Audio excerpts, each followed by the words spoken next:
guys, it's iMagic Nation here, back with a new trick. But today I'm actually not going to be. I'll be performing a trick, but I'll also show you guys how the trick is done. It is an old trick that I learned probably 6 or 7 years back. I learned it from my teacher actually. I don't know how we got to the topic. She was a social studies teacher. But yeah, it's a super simple trick. She taught it to 3rd graders, so I assume you guys will be able to learn it. And yeah, let's get into the trick. Okay, so before I start the trick though, I'm gonna show you how the trick is done, right? As I said, it takes little to no setup before, but let's just show it to you. So I want you to call out stop. Now obviously I don't have anybody here to call out stop for me. I'm just gonna stop around here. It's random, it's really random. And watch, the card that we stopped at was actually the 6 of hearts. I'll do this once more. Go ahead, tell me when to stop. Right there. Oh, okay, cool. This is the 3 of hearts. I'll show you guys how this is done. Okay, so now I'll teach you guys how the trick's done. Now, the key to this trick is actually knowing the bottom card. So you're not really, technically you're stopping here, but you're not actually showing the card they stopped at. What you're doing is you are doing what is known as a slip move, where you wanna just go through the deck. Okay, you tell them whenever to stop, and you want to memorize the bottom card. Just tell them when to stop. Okay, stop right here. And what you want to do is, as you see, I've pulled that bottom card out, and I'm just putting it onto the bottom of the deck. Now, they don't see this. They see just you stopping. And then when you square up the cards, you can show them that that's their card and that's the bottom. That's actually the bottom card. But you say, okay, so this is where you decided to stop. And you guys stopped at the 6 of diamonds, right? So this is it. You can do it multiple times. I'll show it to you once more, right? So you memorize the bottom card. You ask them when to stop. Oh, you want to stop right there? Okay. That's your card. So King of Clubs this time. Oh, you want to stop here. Oh, okay. King Clubs. King Clubs. Okay, I'm going to go all the way to the bottom, right?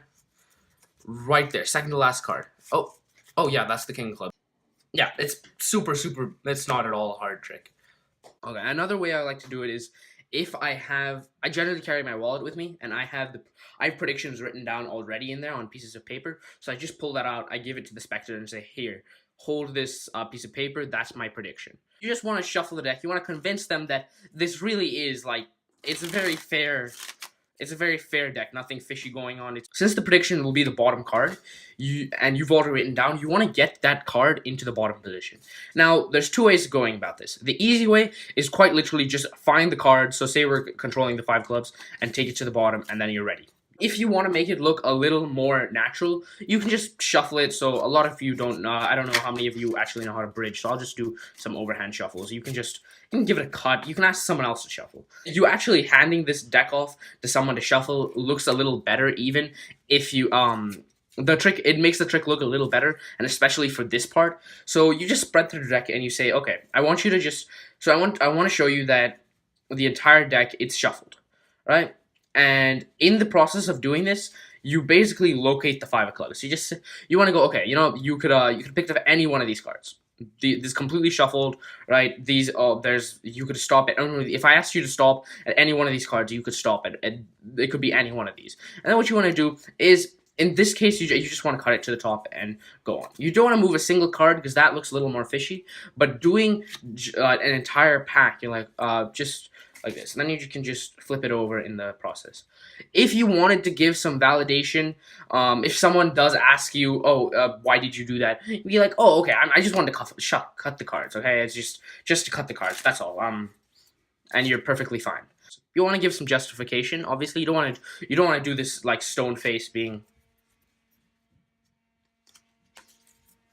and then flip it over. You don't want to do that. You want to give some justification. And especially for this trick, with such a simple slate and something so simple, in order to get the biggest reaction, you need to have a bit of what I say call magician's charm. You want to be able to talk but you don't want to talk too much. You don't want to sound like you're rambling on, but you don't want to be super quiet because it makes them focus on the cards more than the entire effect. So if they focus on the cards, they'll be drilling your hands. But if you talk, you look them in the eye, you're like, okay, so you could have just told me wherever these cards are. You just want to you want to be very natural at this. In terms of if you're gonna do this just as a standalone trick, the way I look at the bottom card for other tricks is what I do is I hold it with my thumb and my pinky and ring, and I just hold it like this. It's called a biddle grip. I'm sure you can find some tutorials online. And then when you want to look at the bottom card, you hold the deck like this. You kind of hold the deck. What is called it's modified mechanics grip. If you're given a deck of cards and it's put in your hand, that's kind of how you hold it. It's just a modified version of that. So you just hold it exact same, but then what you want to do is you want to take your index finger and you want to put it on the bottom, just like that. So you're contacting the cards with this part of your finger. It allows it to pivot on something, and it gives you, it makes it a little easier. Just hold it like this in your modified biddles, modified mechanics grip, and you have your hand here. Now, when you do this, you let go with this, and you let go with your thumb, middle ring, and pinky off, and you're holding it purely like this. Then what you want to do is when you let go, you twist both hands. So without the deck, it looks like this. So with the deck, what it is you hold it like this, twist, you let go, twist, hold, switch the grip back into normal. Let go, twist, grab, switch. Let go, twist, grab, switch. Let go, twist, grab, switch. Let go, twist, grab, switch. You want to do this multiple times in the routine, or when you're doing this, when you're just holding hands and you're explaining what's going to happen. You just want to do this. That way it makes it look less obvious when you do it. If you're holding it in this mechanics grip the entire time, you're doing anything with the deck. You're just holding it like this, and then you go like this, and you glance at the deck at the same time.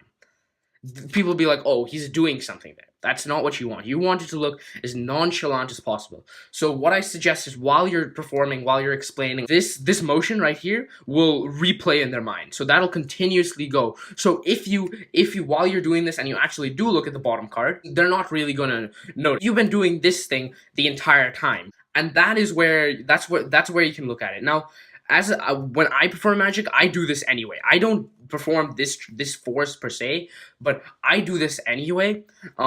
So when I do this force, or when I need to memorize the bottom card, I just do this. It looks perfectly normal because I do it all the time. I do this. Okay, so that's all I have for you guys today. I hope you guys liked the tutorial. I've never done a tutorial like this. Please leave in the comments some suggestions. What did you guys like? Did I talk too much? Because sometimes I do talk too much. Magic is a passion, so I just actually talk about magic as much as I can. But if I talk too much and I wasn't straight to the point, go ahead and please tell me that in the comments. It'll really help me. If you liked the tutorials and you wanted more, please just go ahead and tell me. But yeah, go ahead, like the video, subscribe, share the video with friends and family. Thank you guys for watching, and I'll see you guys next time.